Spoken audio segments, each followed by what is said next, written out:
Good morning, and this morning I want to talk about EA. Surprise, surprise. We're heading up to Christmas and EA are releasing games, and the game I want to talk about specifically this morning is Battlefield 5, or Battlefield V, depending on how you look at it.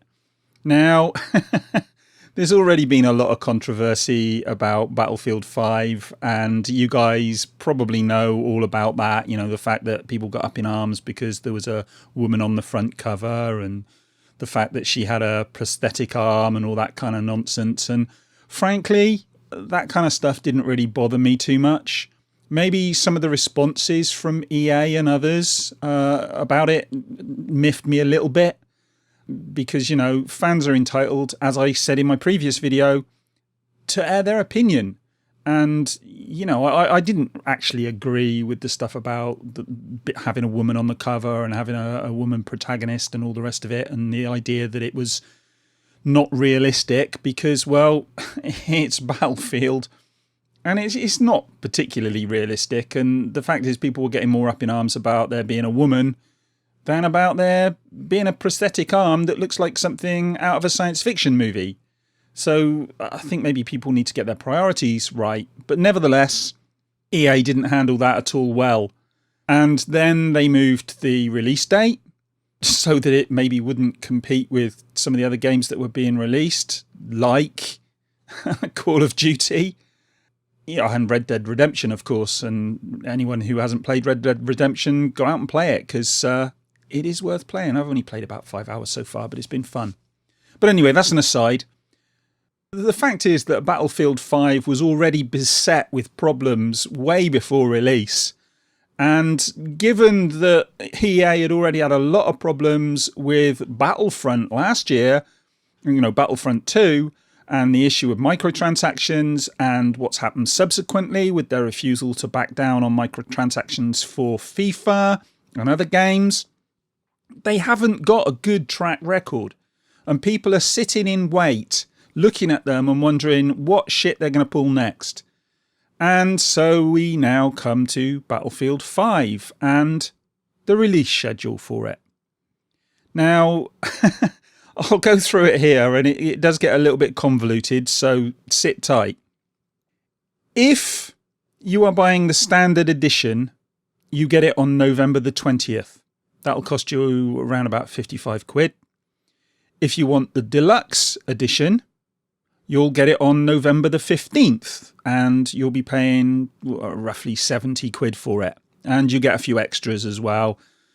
You know, the usual crap that you get when you spend the extra money, a few skins and all the rest of it. But you'd think that that was where it stops, but no, that's not where it stops at all, because if you're an Origin Access Premier member, you can actually get the game on the 9th. So that's 11 days early. In effect, what EA are doing is they're locking access behind a subscription paywall. They're saying if you sign up to Origin Access Premier, you can have this game 11 days earlier, and that'll cost you £15 a month. Or you can go with Origin Access Basic for £4 a month or £20 a year, and Premier's like £90 a year, I believe. And if you got the Origin Access Basic, you get a 10-hour trial. And that's also the case for EA Access on the Xbox. You don't get the full game, you just get a 10-hour trial.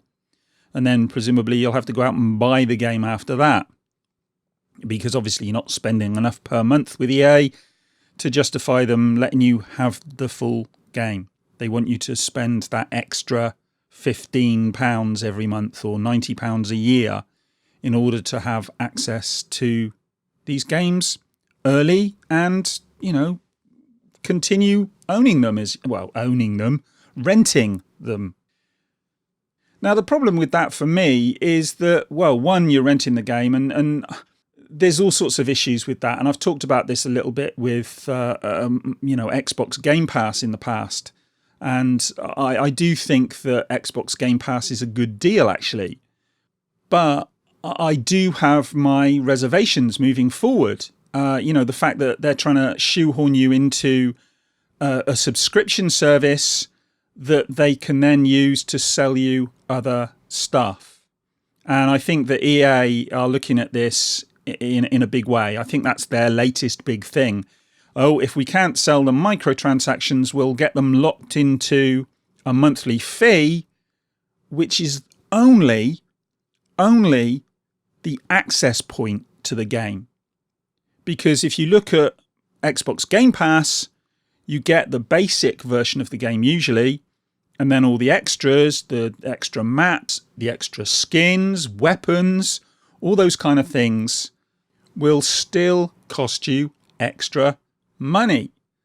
So while it looks good on the face of it, these things could end up costing you a lot more money in the long run. And at the end of it, even though you've spent a lot more money, you still won't own the game.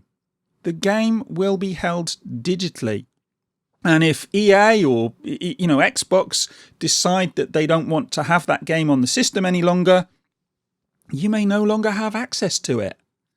So there are general problems with these services. But for EA to actually make the game available 11 days earlier only for people who are paying their monthly fee of £15 a month or £90 up front per year, well, isn't that splitting the user base? And I thought that we were all about not splitting the user base now.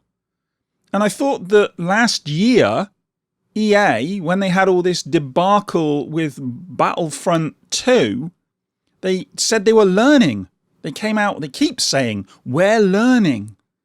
And one of the things they should be learning is not to split the player base, because this has an offline component. You can play a campaign, but it is primarily an online game.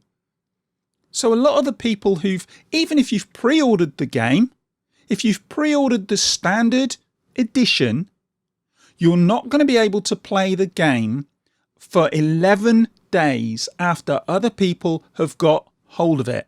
And those people who are on Origin Access Premier will have already got this because obviously, like I say, it came out on the 9th. So if you're one of those people, let me know in the comments about this, what you think about it. And maybe you think it's good value for money, but you have had the game early because you are paying a monthly fee. This is an inducement to try and get people to sign up. And if you're a big fan of the game, if you really do want to get hold of Battlefield 5 that much, and frankly, it's an EA game, why bloody would you? But hey, I know there's fans out there of Battlefield. I used to be one of them. But I just don't trust EA anymore. And, if somebody keeps kicking you in the nuts, sooner or later, you have to stop standing with your legs apart. I don't trust EA. And I don't like what they're doing here, because this idea of splitting the user base, splitting the player base, it doesn't sit well with me at all. And surely if you're a big online gamer, and I'm not these days, I used to play a lot of online games, but I'm not anymore. But if you are a big online gamer, surely you can see that this is a bad idea. It's a bad idea for everybody who isn't part of Origin Access. And ultimately, it will be a bad idea for Origin Access Premier users as well. Because what will happen is, once EA can shoehorn enough people onto the service, I can tell you now, you'll see the prices start to rise. Once you can no longer get hold of those games physically or digitally through buying them, you will find the prices will rise. And so what looks like a good deal now won't be a good deal down the line. And look, you may think I'm talking rubbish. You may think I'm engaging in conspiracy theories or whatever. But I do think you need to look at the track record of the company you're dealing with.